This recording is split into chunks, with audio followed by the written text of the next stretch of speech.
Tonight, we'll find out whether or not the Spokane City Council approves a new contract for police. 4 News Now's Nikki Torres at Spokane City Hall tonight, where people are protesting for councilors to say no. Nikki.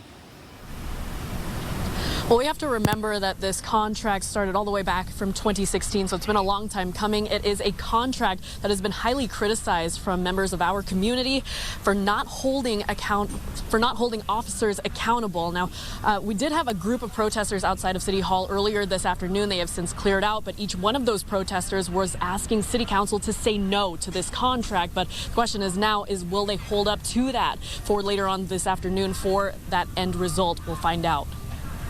Our system is not being called to reform, it's not being called to reconstruct, it's being called to transform. And that is the real message behind all of this. And even the people within the system get that. They're just not sure about what they want to sacrifice in getting there. Protesters are outside Spokane City Hall making their voices heard. They want Spokane City Council to know that the police guild contract does not cut it. Nobody is against police officers. They are our brothers, they are our sisters.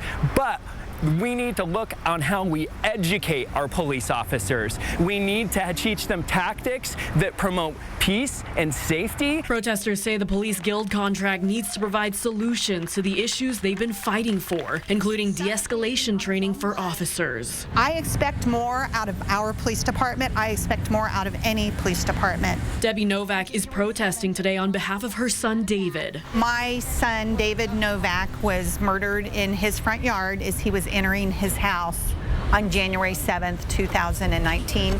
He was shot in the back by Officer Brandon Rankin, and he was unarmed. She says Spokane police have not been disclosing information in her son's case in a timely manner. She's protesting for police transparency. Don't try and tell me that you're being transparent, Chief Meidel, when it takes you 7.5 months to respond back to a family that you have murdered one of their children. That is ridiculous.